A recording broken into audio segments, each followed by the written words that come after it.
just America alone, there are over 1,075,000 people homeless.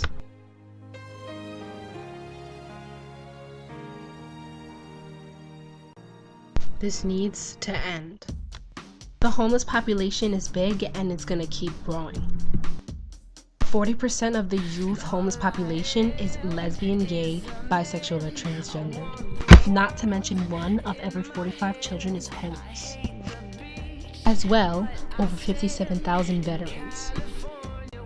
How is this fair for somebody that served for our country? So homelessness is a problem because kids who usually grow up being homeless usually drop out of school to find a job and help support their family. And people are dying on the streets because they don't have enough money for food. War veterans are living on streets and not having enough money even though they served in the war. And subway stations and some parts of big cities are overpopulated and crowded with homeless people because they have no place to sleep. Can happen, Stephanie Metzmer. Well, I know it's sort of controversial to say this, but you know there are quite a few people since welfare was reformed. There are about 1.3 million poor families right now, including children, that the mother is not working and they're also not getting cash benefits. And you know, you have to ask yourself, how do those people actually get by the day? You know, the food stamp program has expanded because of the recession and more people are getting food stamps, but you can't buy diapers with food stamps. And so there is this question, and we have this kind of growing, they call them the disconnected population.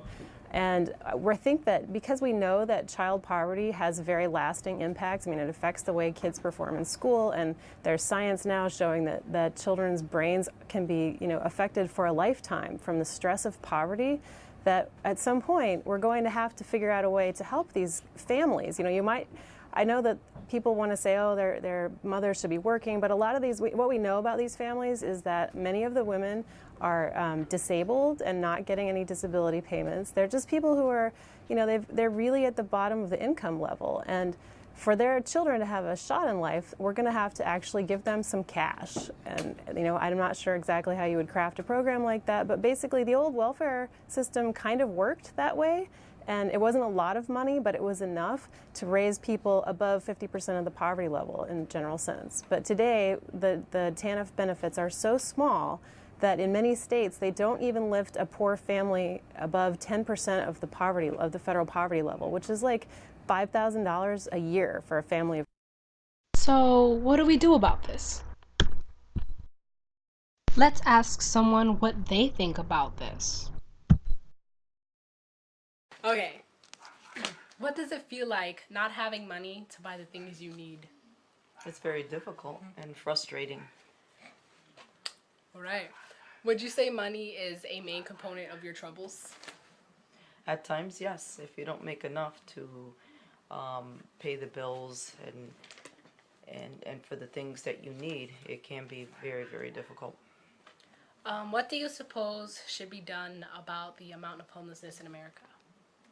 Well, there are programs out there to address homelessness. I mean, you have shelters for the homeless, you have soup kitchens, and there are churches that do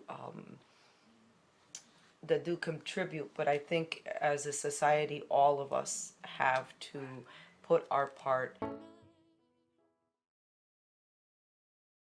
For example, you can go out like this man did and give out food to those who need it.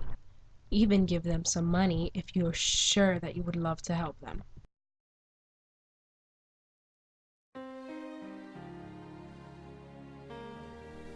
Being homeless cannot be prevented. However, what we do about it makes a difference. Many people agree as a community we should work together to create a home for everybody. Lack of funding from the states had countless shelters shut down, leaving many on the streets, and soup kitchens to be run by local churches. Not many people take into consideration that they could be in the same position relying on help from others. We can make a difference in the lives of people as long as we believe.